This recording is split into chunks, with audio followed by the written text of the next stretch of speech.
प्रश्न नंबर 2 है, भारत के किसी शहर में तेज गति एवं यातायात नियमों का पालन न करने के कारण विभिन्न साधनों से यात्रा कर रहे सड़क दुर्घटना में घायल व्यक्तियों की प्रतिशत दरों का पाई ग्राफ निम्नवत है। सबसे अधिक घायल होने वाले व्यक्ति किस प्रकार यात्रा कर रहे थे?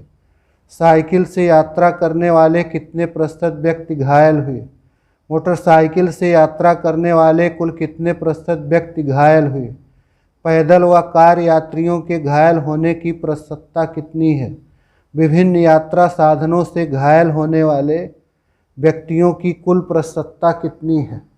ये यहाँ बना हुआ है वृत्त आरेख, सर्किल ग्राफ, पाई ग्राफ भी कहते हैं, पाई चार्ट भी कहते हैं। इसमें हम विभिन्न आंकड़ों को, विभिन्न सूचनाओं को त्रिज्य खंडों द्वारा प्रदर्शित करते हैं। तो इसमें जैसे पहले निकालना है, सबसे अधिक घायल होने वाले व्यक्ति किस प्रकार यात्रा कर रहे थे। ये आपको देख करके ही स्पष्ट हो रहा है कि केंद्र पर बना जो ये कोण है, इनका त्रिज्य खंड का कोण ये पैदल वाले के लिए सबसे अधिक है। इसलिए सबसे अधिक घायल होने वाले व्यक्ति किस प्रकार यात्रा कर रहे थे? इसका जवाब हो गया पैदल। उन्हीं का कोण सबसे अधिक है, सबसे अधिक कोण का त्रिज्य खंड वही है। तो ये इसका जवाब हो गया कि सबसे अधिक घायल होने वाले व्यक्ति, सबसे अधिक घायल होने वाले व्यक्ति,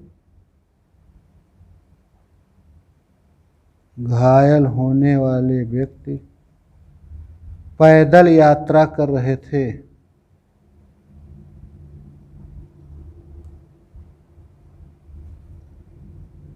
दूसरा भाग है इसका,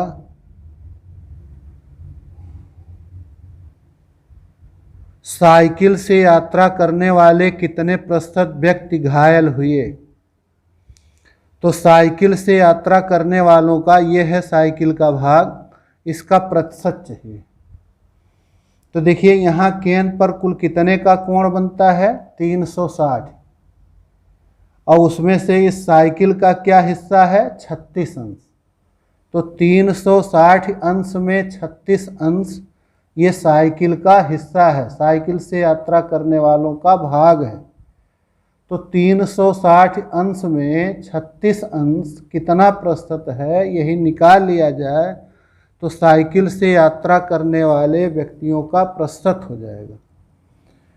तो ये हो जाएगा साइकिल से यात्रा करने वाले, साइकिल से यात्रा करने वाले घायलों का प्रतिशत। अब ये सीधा सा प्रश्न बन गया। बहुत से जगह हम लोगों ने परसेंटेज को निकाला है प्रतिशत। क्या मेन प्रश्न हो गया कि 360 अंश में 36 अंश आखिर कितने प्रतिशत है? 360 अंश में 36 अंश जितने प्रतिशत होगा साइकिल से यात्रा करने वाले घायलों का, वही प्रतिशत हो जाएगा। तो मेन काम हो गया, मुख्य काम 360 अंश में 36 अंश कितने हो। तो कैसे निकालेंगे? ये हो जाएगा 36 गुणे 100 भागा 360। 36 से कट जाएगा, 36 से करने में 36, 36 दहाएँ 360, 10 से ये कट जाएगा 10। तो कितना प्रतिशत हो गया? 10%। ये प्रतिशत का चिन्ह। फिर तीसरा है, मोटरसाइकिल से यात्रा करने वाले कुल कितने प्रतिशत व्यक्ति घायल हुए। इसी तरह मोटरसाइकिल वालों का प्रतिशत निकालना, मोटरसाइकिल स्कूटर। तो मोटरसाइकिल वालों, मोटरसाइकिल से यात्रा करने वाले कितने प्रतिशत घायल हुए, सीधे मैंने संक्षेप में लिख दिया प्रतिशत। अब वो कितने हैं मोटरसाइकिल वाले? 90 अंश का कोण में हैं, और कुल कितना है? 360। 360 अंश में 90 अंश जितना प्रतिशत बनता है, उतना प्रतिशत मोटरसाइकिल से यात्रा करने वाले घायलों का हो जाएगा। तो मेन काम हो गया कि आखिर 360 अंश में 90 अंश कितना प्रतिशत है। प्रतिशत कैसे ज्ञात करते हैं हम लोग? एक तरीका इसका संक्षेप में होता है, जितने का निकालना होता है, जितने का गुणे 100 बटे जितने में निकालना। जैसे यहाँ क्या बन रहा है, 90 अंश का प्रतिशत जानना है, मोटरसाइकिल वालों का हिस्सा यही, तो 90 अंश का प्रतिशत जानना और कितने में जानना है, कुल 360 है, तो जितने का निकालना है, 90 का निकालना है, तो 90 गुणे 100 कितने में, 360 में। 90 से कट जाए, 90 एकन्ने 90, 90 चौका 360, 4 से ये कट जाए 25, तो ये आ गया 25%। फिर अगला भाग है चौथा, पैदल व कार यात्रियों के घायल होने की प्रतिशतता कितनी है। पैदल व कार दो तरीका है, या तो पैदल का अलग प्रतिशत निकाल कर कार का अलग प्रतिशत निकाल कर दोनों जोड़ लिया जाए, या फिर पैदल और कार का कितना कुल कोण बनता है वो पूरे 360 का कितना प्रतिशत है यही निकाल लिया जाए। तो एक साथ देख लिया जाए, पैदल और कार का हो गया 144 + 36, कितना हो जाएगा, 144 + 36 180 अंश। तो ये 180 अंश पूरे 360 का कितना प्रतिशत होगा यही जानना है। और आप सीखे हैं कि जब आधे की बात होती है तो वो 50% होता है। 360 में 180 हो गए पैदल और कार, तो पैदल और कार वालों का प्रतिशत, पूरा हम वाक्य लिखेंगे, मैं यहाँ संक्षेप में लिख रहा हूँ, लिखना है वाक्य, पैदल व कार यात्रियों के घायल होने का प्रतिशत कितने का निकालना है, इन दोनों का मिल करके हो जा रहा है 180 गुणे 100 बटे 360। तो ये कट जाएगा 180, एकन्ने में 180 दूना 360, 2 से ये 100 कट जाएगा, 2 एकन्ने में 2 और ये 50, तो आ गया 50%। और अंतिम भाग है इसका, विभिन्न यात्रा साधनों से घायल होने वाले व्यक्तियों की कुल प्रतिशतता। अब सबका प्रतिशत निकाल कर जोड़ लिया जाए।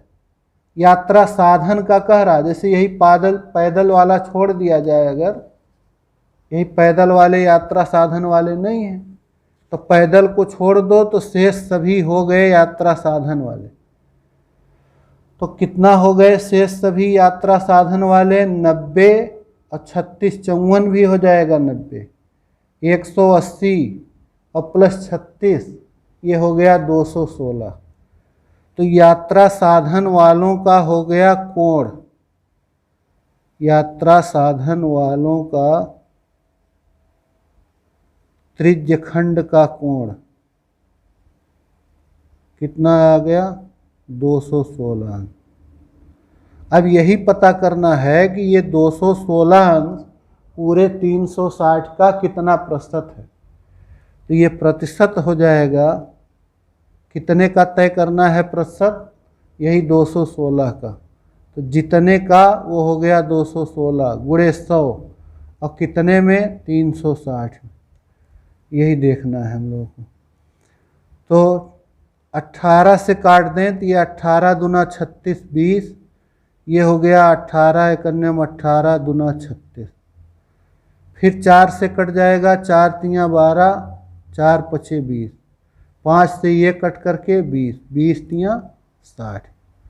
तो ये 60% हो गए सारे यात्रा साधन वाले पैदल को छोड़ करके। प्रश्न नंबर 3, पंचायत भवन के प्रांगण में वृत्ताकार क्षेत्र में फूलों के पौधे लगे। इसमें आधे क्षेत्र में गुलाब, 1/3 क्षेत्र में गेंदा तथा शेष में डहेलिया के पौधे हैं।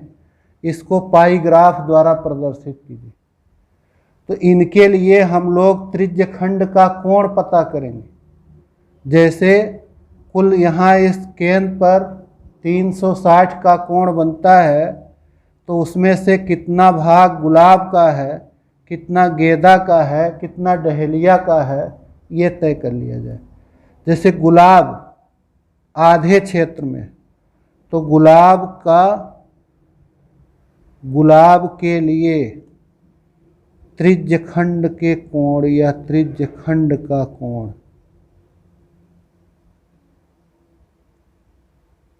आधा में है। 360 अंश का जो कोण होता है उसका आधा, ये आ जाएगा 180 अंश। तो 180 अंश में खुद हो गए गुलाब वाले, और 1/3 ये हो गया गेंदा, 1/3 क्षेत्र में गेंदा। तो गेंदा के लिए त्रिज्यखंड का कोण, त्रिज्यखंड का कोण ये बराबर हो गया 1/3, 360 का 1/3, तो ये आ जाएगा 120 अंश। 3 × 3, ये विभाजित। अब जो शेष बच गया वो डहेलिया का हो गया। डहेलिया के लिए त्रिज्यखंड का कोण, त्रिज्यखंड का कोण, तो 360 में से इनका हिस्सा घटा दिया जाए। एक का आ गया 180, एक का 120, तो 360 में से 180, 120, 300 घट जाएगा 60। तो इस प्रकार हम लोग एक वृत्त में विभिन्न त्रिज्यखंड इस तरह के कोण के बनाएंगे। जैसे गुलाब के लिए 180 अंश, कोई भी कहीं भी बना दें 180 अंश, ये सीधी लाइन ऐसे एक बना दें व्यास से जाते हुए, तो 180 अंश का कोण बनेगा। कोई भी रेखा खींच लेते तो 180, यहाँ ये 180 अंश का कोण ऊपर भी बन जाएगा, नीचे भी। ये 180 अंश के कोण में यहाँ हो गया गुलाब, नीचे भी आप दर्शा सकते हैं। फिर 120 अंश के कोण में गेंदा। अब इस रेखा से 120 का कोण बनाते हुए आइए, चाहे इस रेखा से 120 का कोण बनाते हुए आइए, आप फ्री हैं। तो 120 का कोण बनाते हुए यहाँ दिखा दे, तो ये हो गया गेंदा, और जो शेष बच गया ये 60 अंश का कोण, इसी में हो गया डहेलिया। ये हो गया प्रश्न नंबर 3। प्रश्न नंबर 4, किसी समूह में कुल 36 शिक्षार्थी हैं। उनकी पसंद के गुलाब के रंग के आधार पर पाई ग्राफ बनाया गया है। पाई ग्राफ देखकर अलग अलग रंग पसंद करने वाले शिक्षार्थियों की संख्या दी गई सारणी में लिखिए। देखिए ध्यान दीजिए, कुल 36 शिक्षार्थी हैं और 36 शिक्षार्थियों के लिए केंद्र पर कितने का कोण बना होगा? 360। तो यहाँ हम लोग ऐकिक नियम लगाएंगे, क्योंकि 360 अंश के कोण में 360 अंश के कोण में प्रदर्शित शिक्षार्थियों की संख्या कितनी है? 36 बराबर 36। इसलिए एक अंश के कोण में, एक अंश के कोण में प्रदर्शित शिक्षार्थियों की संख्या कितनी हो जाएगी? 36/360। चाहे सरल कर दे चाहे ऐसे रहने, अब सबका लिख दिया जाए। अब ये विभिन्न रंगों के आधार पर हमें बताना है कि कौन से रंग उनकी पसंद के गुलाब के रंग के आधार पर पाई ग्राफ बनाया गया है। पाई ग्राफ देखकर अलग अलग रंग पसंद करने वाले शिक्षार्थियों की संख्या दी गई सारणी में लिखना है। तो आप जब किताब में देखेंगे तो ये पसंद करने वाले गुलाब का कलर दिखाया गया है। इधर ये नीला रंग है ये सफ़ेद रंग का त्रिज्यखंड है, ये काले रंग का त्रिज्यखंड है। इसी के आधार पर बताना है हमें कि अलग अलग रंग पसंद करने वाले कितनी संख्या है शिक्षार्थियों की। तो जैसे नीला रंग के लिए देख लीजिए, नीला रंग पसंद करने वालों की संख्या, नीला रंग पसंद करने वालों की संख्या।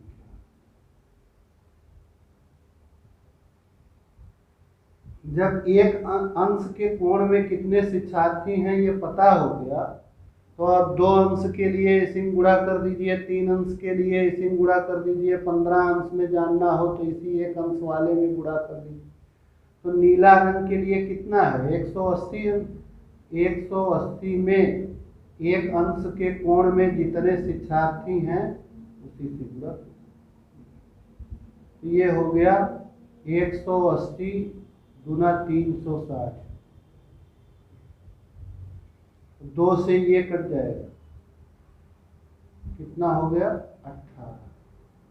तो 18 शिक्षार्थी हो गए नीले रंग का गुलाब पसंद करने वाले। फिर इसी तरह से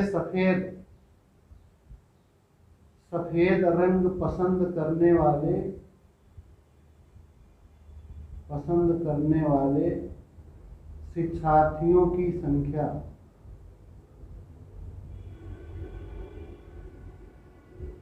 अब सफेद रंग कुल कितना का कोण कवर किए हैं? सफेद के लिए है 60 अंश, तो ये हो जाएगा 60 अंश कितना शिक्षार्थी को प्रदर्शित करेगा, यही निकालना। एक के लिए पता है हम लोग 36/300, तो 60 के लिए हो गया 60 गुणे 36/360 अंश। 60 से विभाजित कर दे, 60 करने में 60 छक्का 360, 6 से ये कट जाएगा तो 6 आ जाएगा 36। तो ये हो गया 6। तो सफ़ेद रंग पसंद करने वालों की संख्या हो गई 6। अब या तो हम 120 अंश के अनुसार काले रंग का जान लें, या फिर 36 शिक्षार्थी कुल है ही, तो 36 में से ये नीला और सफ़ेद पसंद करने वालों को घटा दिया जाए, तो काला रंग पसंद करने वाले शिक्षार्थियों की संख्या, काला रंग पसंद करने वाले शिक्षार्थियों की संख्या, दोनों तरीका सही है, चाहे जैसे भी। 36 कुल लोग थे, जिसमें से 18 पसंद कर लिए नीले रंग का गुलाब और 6 पसंद कर लिए सफ़ेद रंग का, तो काला का हो गया 36 ऋण 18 और 6 24, 12। प्रश्न नंबर अगला, प्रश्न नंबर 5। तो ये गुलाबी, सफ़ेद और पीला,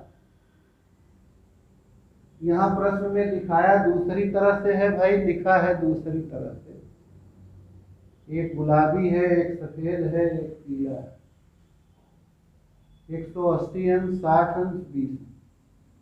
ये गुलाबी चाहे हो चाहे जो हो, 180 अंश वाला यहाँ हो जाएगा, 180 अंश नीला, तो ये हो जाएगा, चाहे गुलाबी कहो चाहे नीला कहो, 180 अंश से मतलब है, इसमें हो जाएंगे 18 लोग। और सफ़ेद वाला कितना हो गया? 6 लोग। और ये काला कहो चाहे पीला कहो, चित्र जो दिख रहा है उसमें इस तरह दिख रहा है, नीला काला सफ़ेद, और प्रश्न में जो बना के यहाँ सारणी बनाया है गुलाबी, सफ़ेद, पीला। आप इस पर फोकस करिए कि 180 अंश वाले को चाहे वो गुलाबी बताए हो चाहे नीला, शिक्षार्थियों की संख्या 18। सफ़ेद वाला 60 अंश का कोण है, 6 शिक्षार्थी। इसको चाहे 120 अंश के कोण को काला कहो चाहे पीला कहो, ये 120 अंश के कोण वाले हो जाएंगे कुल कितने लोग? 12। तो आप इसको चाहे चित्र को सही कर लीजिए इस टेबल के अनुसार, चाहे टेबल को सही कर लीजिए इस चित्र के अनुसार, एक रूपता कर लीजिए। तो ये 180 अंश वाले को कर लेते हैं गुलाबी, सफ़ेद वाला सफ़ेद है ही, इस काले को कर ले पीला, वैसे आपका उत्तर इसी अनुसार लिखा है किताब में, नीला, सफ़ेद और काला। तो आपको प्रश्न करने आना चाहिए नीला सफ़ेद काला है कि गुलाबी सफ़ेद पीला है, क्या है, इससे नहीं। प्रश्न नंबर 5, किसी संकुल के 4 विद्यालयों के कक्षा 7 के शिक्षार्थियों की टीमों के लिए गणित क्विज का आयोजन किया गया। उनके द्वारा प्राप्त अंकों के आधार पर पाई ग्राफ बनाए। तो ये देखिए 4 विद्यालय हैं A, B, C, D। इनके लिए हमें एक पाई ग्राफ बनाना है। कुल कितने अंक हैं? 20 और 25 45, 30 75 और 15 90। इन 90 अंकों को कितने अंश के कोण में हमें विभाजित करना रहेगा? केंद्र पर कितना कोण बनेगा? 360। तो इस प्रकार 90 अंक के लिए 90 अंक के लिए कोण ये हो गया 360। चूंकि 90 अंक के लिए कोण हो गया 360 अंक, इसलिए एक अंक के लिए कोण हो गया, एक अंक के लिए कोण 360/90। चाहे विभाजित कर दे चाहे ऐसे। अब सबका निकाल सकते हैं इसी तरह से कोण। विद्यालय ए के लिए त्रिज्यखंड का कोण, विद्यालय ए के लिए त्रिज्यखंड का कोण कितना अंक है? विद्यालय का 20। तो 20 में एक अंक के लिए जितना कोण है उससे गुणा कर दो, 360/90। 90 चौका 360, 20 × 4 80। इसी तरह से विद्यालय बी के लिए, विद्यालय बी के लिए त्रिज्यखंड का कोण, अब इसके अंक में एक अंक के लिए जितना कोण आया है उसी से गुणा कर दे। तो बी का अंक है 25 और एक अंक के लिए कितना कोण तैयार हुआ? 360/90। 90 चौका 360, 25 चौका 100। इसी तरह से विद्यालय सी के लिए त्रिज्यखंड का कोण, विद्यालय सी के लिए त्रिज्यखंड का कोण, विद्यालय सी को कितना अंक मिला है? 30। 30 × 360/90। 90 चौका 360, 30 × 4 120 और 80। और इसी तरह से अब ये जो डी, विद्यालय डी के लिए दो तरीका हो गया। 360 के कोण में से ए बी सी का कितना हो गया वो घटा लिया जाए, या जैसे ए बी सी का ज्ञात किए हैं उसी तरह इसका भी ज्ञात कर सकते हैं। तो विद्यालय डी के लिए त्रिज्यखंड का कोण हो गया, कितना है ये त्रिज्यखंड? इसका अंक कितना है? 15। तो 15 में एक अंक के लिए जितना कोण है उससे गुणा कर दे। 90 चौका 360, 15 चौका 60। अब हम एक वृत्त बनाएंगे, एक वृत्त बना करके और इसमें इन त्रिज्यखंडों को इनके कोणों के अनुसार दर्शा देंगे। जैसे एक का हो गया विद्यालय ए के लिए 80 अंक, तो 90 का जो कोण बनता है उससे 10 कम कर दीजिए। आप सही सही माप करके कोण बनाइएगा तो ये आ जाएगा 80 अंश। 80 अंश में कौन हो गया? विद्यालय ए। इसी तरह से विद्यालय बी के लिए क्या हो गया? 100। तो 100 अंश ये हो जाएगा, 80 और 100 मिलके 180 होता है। ये बचा हुआ जो कोण हुआ इधर ये 100 का ही रहेगा। तो इस 100 अंश के कोण में कौन हो गया? विद्यालय बी। विद्यालय सी का हो गया 120। 120 का, यहाँ से 120 का, इस रेखा से 120 का कोण बना लें। इधर से भी आप बना सकते थे, 120 का कोण बना दें तो ये हो गया विद्यालय सी, और बच गया जो 60 अंक वही हो गया विद्यालय डी। इस तरह से हम लोग पाई ग्राफ बनाते हैं, या फिर इस तरह से ऐकिक नियम का सहारा ना लेकर के सीधे भी हम लोग टेबल बना के भी ज्ञात कर सकते थे। यहाँ क्या लिखते, विद्यालय, यहाँ लिखते प्राप्त अंक, यहाँ लिखते विद्यालय का भाग, कितना भाग में वो विद्यालय रहेगा, और फिर बन जाता त्रिज्यखंड के कोण। जैसे विद्यालय ए, इसका प्राप्त अंक है 20, इसका क्या भाग होगा 20/90, 90 अंकुल है। अब त्रिज्यखंड का कोण क्या हो जाएगा 360 गुणे 20/90, तो ये 90 से इसको विभाजित कर देते, आ जाता 80। इसी तरह विद्यालय बी, उसका कितना अंक है 25, ये 90 का कौन सा भाग है ये पता कर ले, विद्यालय का भाग 25/90। अब इसके त्रिज्यखंड का कोण कितना हो गया 360 में से इसका जितना भाग है 360 गुणे 25/90, 90 चौका 360, 4 गुणे 25 100। इसी तरह विद्यालय सी का अंक हो गया 30, इसका क्या पार्ट हो जाएगा, कौन सा भाग 30/90, इसका कोण हो जाएगा 360 गुणे 30/90, 90 चौका 360, 30 चौका 120। इसी तरह विद्यालय डी के लिए 15 अंक है, ये 15 कुल 90 का कौन सा भाग है 15/90, इसका क्या त्रिज्यखंड का कोण होगा 360 गुणे 15/90, 90 चौका 360, 15 चौका 60। आता वही है, उतना ही आएगा, चाहे आप ऐकिक नियम के आधार पर कर लीजिए और चाहे इस तरह से सारणी बना के कर लीजिए। ए का आ जाएगा 80 अंश, बी का हो जाएगा 100 अंश, विद्यालय सी के लिए हो जाएगा 120 अंश, विद्यालय डी के लिए हो गया 60 अंश। धन्यवाद।